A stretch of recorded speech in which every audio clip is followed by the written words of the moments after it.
morning. Good morning, good morning, good morning. Alright, it's going to be a little rocky. I'm going to try to address a couple of the questions, a few more questions you guys had. And these questions seem to be coming into the emails, and they're all exactly the same.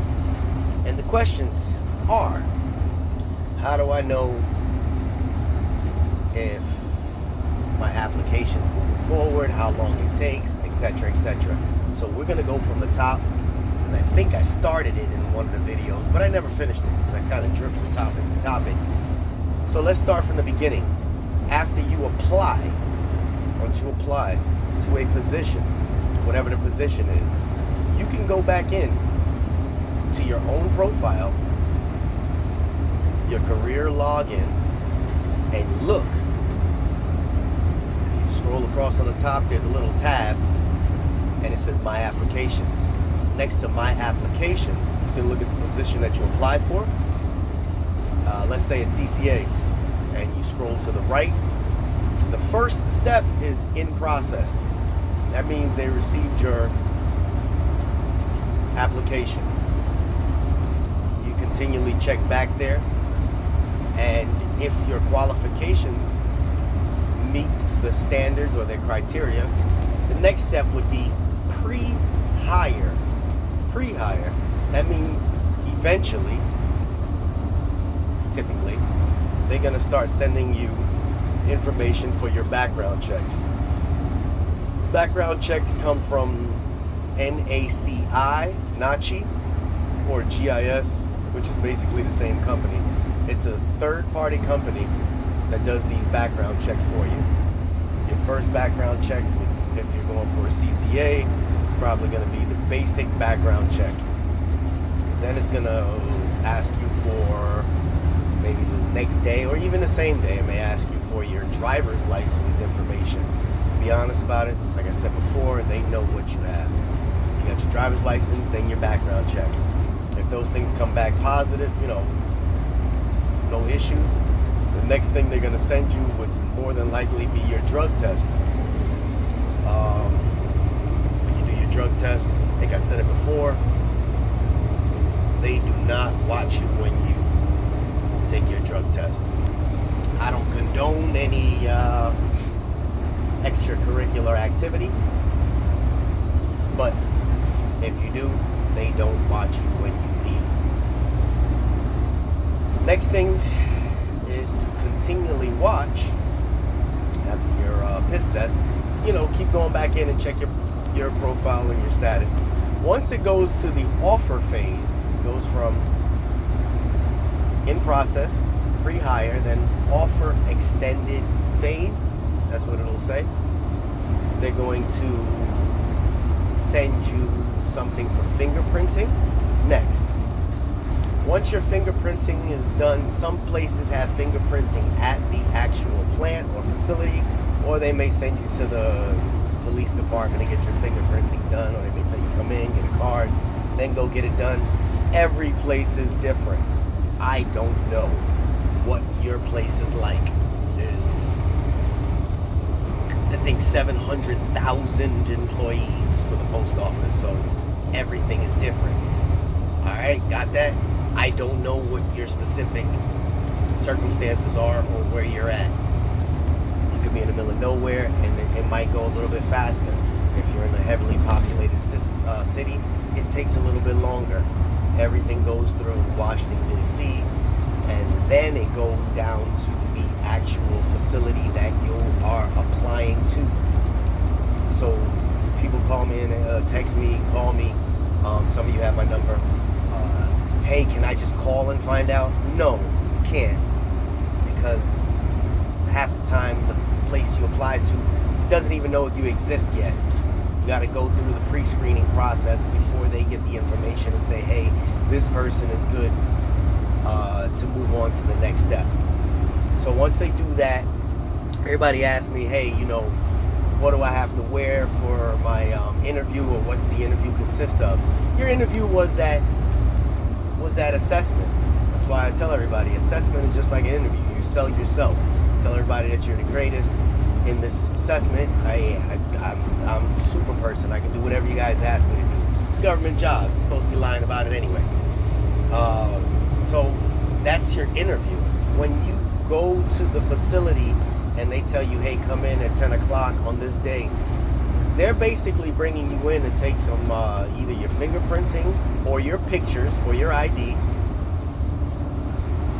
And then after you get your pictures, they may have basic orientation to give you a little background about the job. You may be sitting in there with a bunch of different people from different crafts. There may be some CCA people, mail handlers, tractor trailer drivers, mail processors, clerks, whatever it is. So everybody's sitting in the same room getting the basic information about the post office. And it's usually a 2-day orientation. Now after that, whatever your position is, typically there's training. For the CCAs, they have a CCA Academy, which is 5 days long or something like that. 5 days, and you actually, once you hit that orientation, let me go back. You are getting paid for your orientation. You are getting paid for your training. So fret not, fear not. All right, so you get your CCA training, and you got to do like a driving test with them. Again, I'm not a CCA, so I don't remember what my kids told me they had to do, but that's pretty much it. I'm hoping I'm answering these questions the best I can for you. Let's see. So we covered the steps. Again, there's the in process, pre-hire, then offer extended phase. Don't text me or ask me how long does it take. Every place is different. Patience is the key. The sooner you respond to your emails, the higher, the better chance you get for your next response. They are typically waiting for a group before they call you guys in. So don't be like, oh, I've waited 3 weeks. Well, some people may have problems with their background, or they gotta add information to their background just so they can get it covered. So don't worry. If you made it to the offer extended phase, 9 times out of 10 you're in. It's just a waiting game. It's a long process. Sometimes the process can take 3 weeks to 4 months to get in. So patience is key.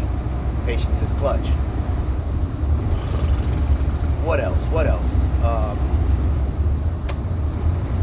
Every position is different. I'm not really sure what a mail processor and a mail handler, what the difference is. Once you're in a plant, you're going to do everything that they want you to do inside of there. They're going to switch you from position to position. One day you might be standing at a robot. Next day you might be loading some stuff on a trailer. So don't get into the particulars. If it were me, the plant is decent if you like to be indoors. If you don't want somebody over your shoulder, then CCA is the way to go. That's the actual carriers. Carriers, they're pretty independent. They work like dogs. They make decent money. Some of them are in the upwards of close to six figures per year. Everything happens with a season. Some people that work inside the plant, they do pretty good. Watch one of my other videos, you'll see some of them are in the 80s, 90s, so on and so forth. It all depends on how hard you want to work.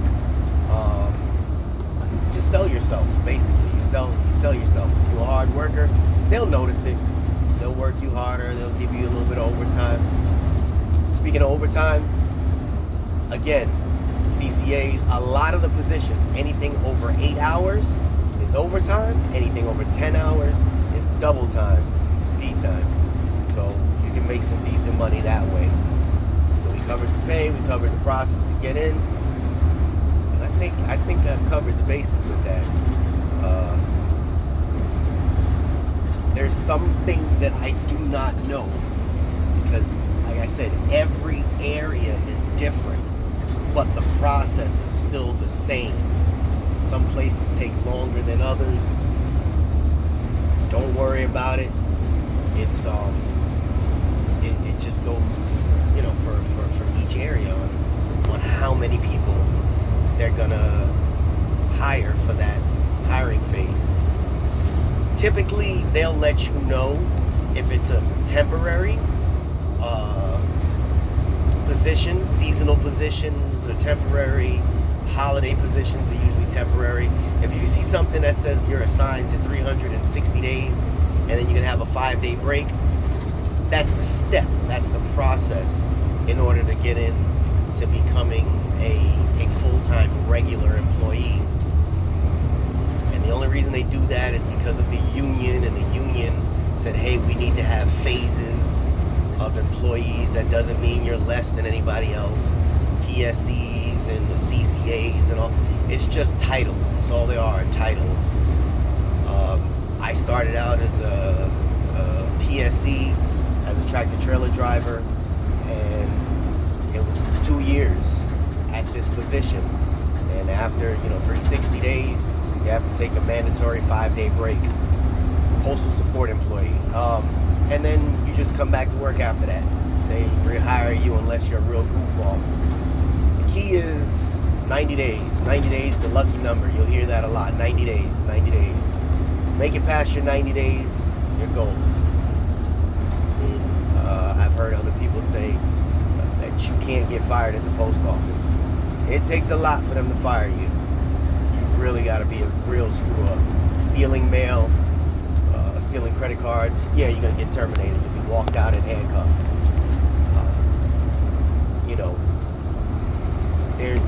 We're not even talking about getting fired because y'all still worrying about getting hired.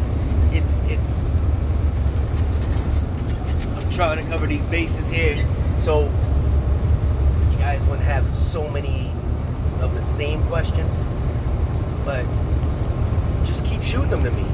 Keep shooting me them questions. Hopefully this one covered the beginning on a pretense, and you guys can move forward. You guys can move forward. I emphasized a few times that if you guys are trying to get that score on your profile, apply anywhere in the country. You don't have to accept the job, just apply. Once you apply, that score gets attached to your profile. It stays on there for 2 years. If you failed an assessment, 2 years you have to wait before you apply for that type of assessment again, or that craft again. So if you apply for a CCA and you did not pass that assessment, it's not like you can wait 5 days. You have to wait 2 years. Just apply for something else. Don't get picky with it. Oh, I don't want to work inside. I don't want to do that. You know what? Get in. Just get in. Once you're in, you're in. You can move around. All types of crafts inside the post office. They have cooks. They have nurses. They got electricians, mechanics, diesel mechanics, janitors. If I ever get booted out of the tractor trailer position, I'm going in as a janitor. And I make decent money now, but I'll be making that little $12 an hour, whatever it is they make, because again, post office, the federal benefits supersede the pay sometimes. Got that? So if you see something that says janitor, get in, take it.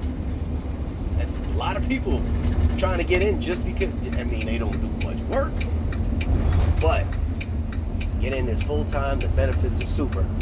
All right, I'm about to get to my destination, and I can't really shift and talk, so hopefully I answer some of these questions, and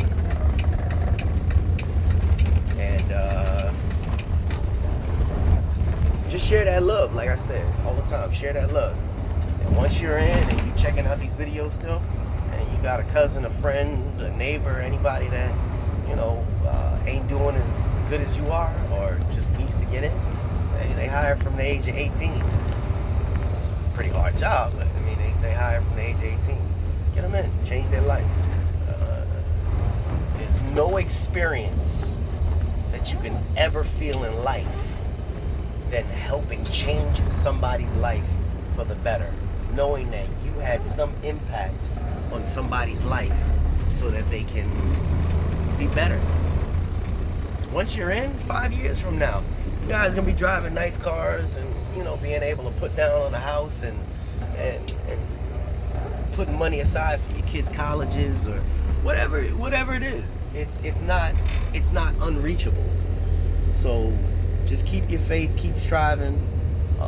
It takes some people some time to get in, but don't give up. Don't give up. I'll holler at you guys later.